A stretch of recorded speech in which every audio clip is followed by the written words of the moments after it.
Hello and welcome back to Wendy's Way. Today we are continuing our journey in faith in our Bible 365 series. We are on day 84. Goodness. Get my little book here. Day 84 of 365, and we're in the book of Joshua. We're going to be reading chapters 9 through 11. If you're just joining us for the first time, we are reading the Bible in an approximate chronological order from the English Standard Version in 365 sittings. And we have made it as far as Joshua. We have also read the book of Job and a couple chapters of Psalms. So, I need my age-appropriate eyewear. Whoa! And we will read from the book of Joshua. This is chapter 9. As soon as all the kings who were beyond the Jordan, in the hill country and in the lowland, all along the coast of the Great Sea toward Lebanon, the Hittites, the Amorites, the Canaanites, the Perizzites, the Hivites, and the Jebusites heard of this, they gathered together as one to fight against Joshua and Israel. But when the inhabitants of Gibeon heard that Joshua had gone to Jericho and to Ai, they on their part acted with cunning and went and made ready provisions and took worn-out sacks for their donkeys and wineskins, worn out and torn and mended, with worn-out patched sandals on their feet and worn-out clothes. And all their provisions were dry and crumbly. And they went to Joshua in the camp at Gilgal, and said to him and to the men of Israel, "We have come from a distant country, so now make a covenant with us." But the men of Israel said to the Hivites, "Perhaps you live among us. Then how can we make a covenant with you?" They said to Joshua, "We are your servants." And Joshua said to them, "Who are you?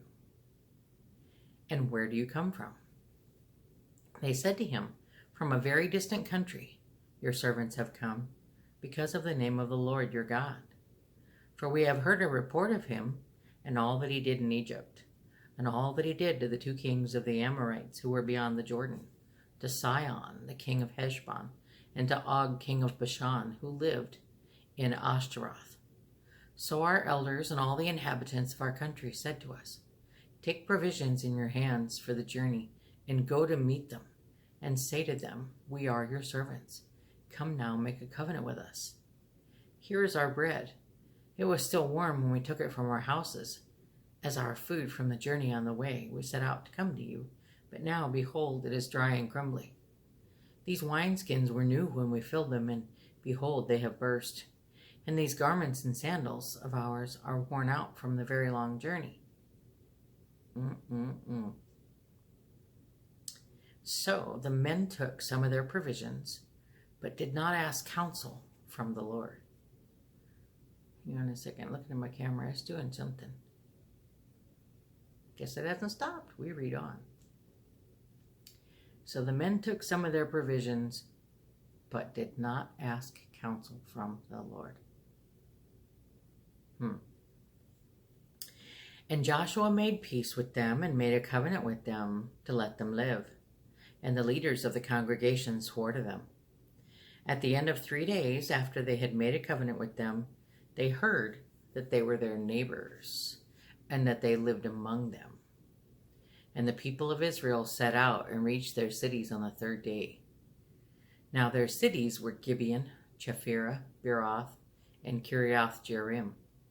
But the people of Israel did not attack them, because the leaders of the congregation had sworn to them by the Lord, the God of Israel.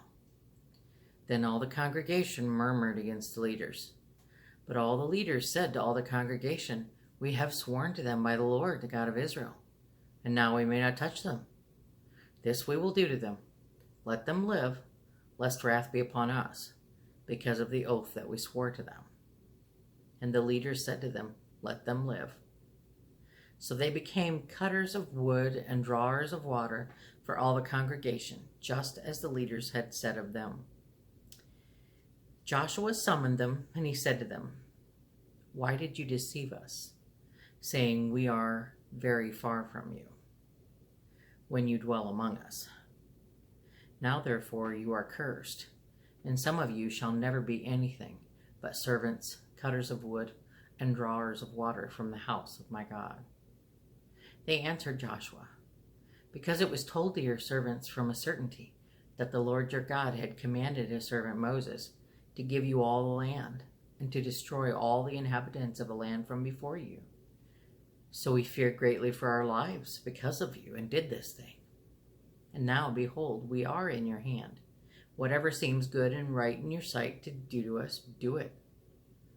So he did this to them, and delivered them out of the hand of the people of Israel, and they did not kill them. But Joshua made them that day cutters of wood and drawers of water for the congregation and for the altar of the Lord, to this day in that place that he should choose. Chapter 10. As soon as Adoni-Zedek, king of Jerusalem, heard how Joshua had captured Ai and had devoted it to destruction, doing to Ai and its king as he had done to Jericho and its king, and how the inhabitants of Gibeon had made peace with Israel and were among them, he feared greatly, because Gibeon was a great city, like one of the royal cities, and because it was greater than Ai, and all its men were warriors.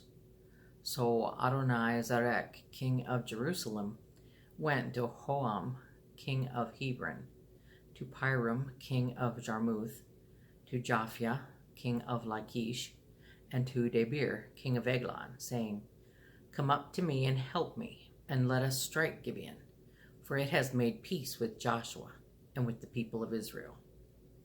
Then the 5 kings of the Amorites, the king of Jerusalem, the king of Hebron, the king of Jarmuth, the king of Lachish, and the king of Eglon, gathered their forces and went up with all their armies and encamped against Gibeon and made war against them. And the men of Gibeon sent to Joshua at the camp in Gilgal, saying, "Do not relax your hand from your servants. Come up to us quickly and save us and help us, for all the kings of the Amorites who dwell in the hill country are gathered against us." So Joshua went up from Gilgal, he and all the people of war with him, and all the mighty men of valor. And the Lord said to Joshua, "Do not fear them, for I have given them into your hands. Not a man of them shall stand before you." So Joshua came upon them suddenly, having marched up all night from Gilgal. And the Lord threw them into a panic before Israel, who struck them with a great blow at Gibeon, and chased them by the way of the ascent of Beth-horon, and struck them as far as Azekah and Makkedah. And as they fled before Israel, while they were going down the ascent of Beth-horon, the Lord threw down large stones from heaven on them, as far as Azekah, and they died. There were more who died because of the hailstones than the sons of Israel killed with the sword. Imagine that. I live in the Midwest, so I've seen some massive hailstorms. I've seen the side of a trailer office with, your regular vinyl siding, and there was a hailstorm where there were some tornadoes in the area, and the wind blew so hard that it looked like someone had taken a machine gun to the side of the trailer. I mean, the vinyl siding was just peppered with holes from the hail. Imagine, that more of these soldiers running down the hill died from these massive hailstorms than from these thousands of soldiers of Israel. That's something kind of hard to fathom, to picture. At that time, Joshua spoke to the Lord in the day when the Lord gave the Amorites over to the son of Israel.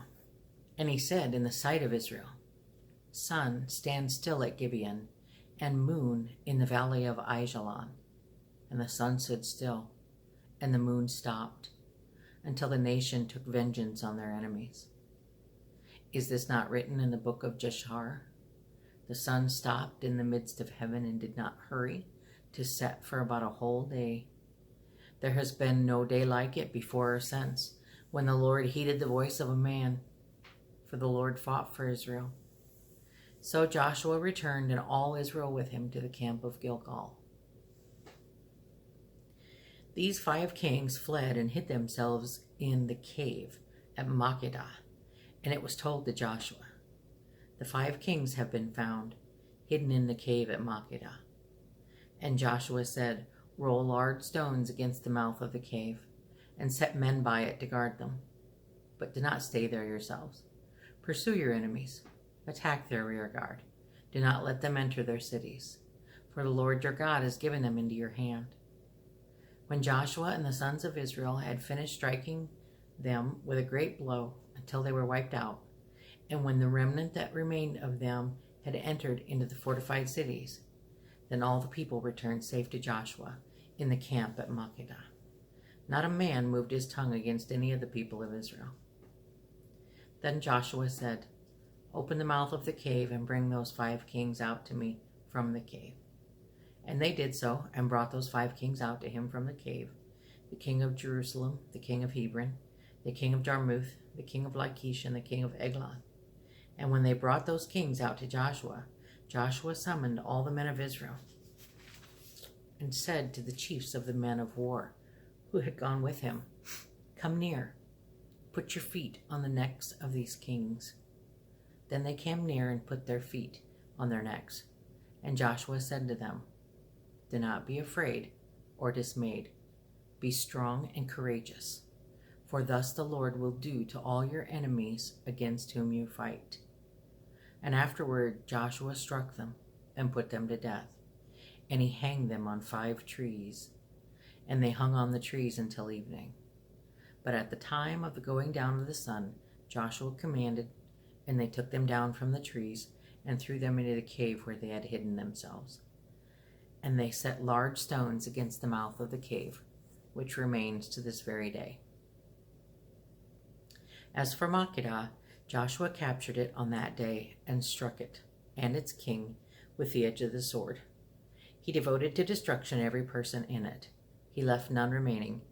And he did to the king of Makkedah just as he had done to the king of Jericho. Then Joshua and all Israel with him passed on from Makkedah to Libnah, and fought against Libnah. And the Lord gave it also, and its king, into the hand of Israel. And he struck it with the edge of the sword, and every person in it. He left none remaining in it. And he did to its king as he had done to the king of Jericho. Then Joshua and all Israel with him passed on from Libnah to Lachish, and laid siege to it, and fought against it. And the Lord gave Lachish into the hand of Israel.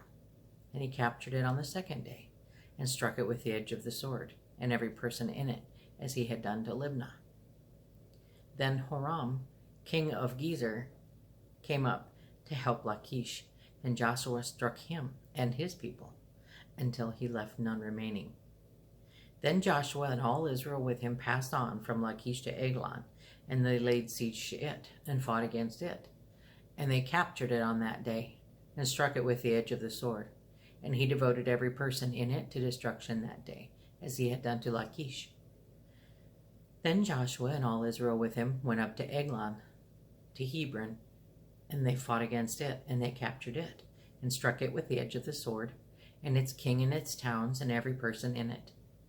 He left none remaining, as he had done to Eglon, and devoted it to destruction, and every person in it.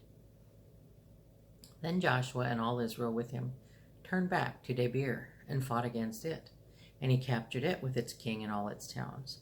And they struck them with the edge of the sword, and devoted to destruction every person in it. He left none remaining. Just as he had done to Hebron and to Libnah and its king, so he did to Debir and its king. So Joshua struck the whole land, and the hill country, and the Negeb, and the lowland, and the slopes, and all their kings. He left none remaining, but devoted to destruction all that breathed, just as the Lord God of Israel commanded. And Joshua struck them from Kadesh Barnea as far as Gaza, and all the country of Goshen as far as Gibeon.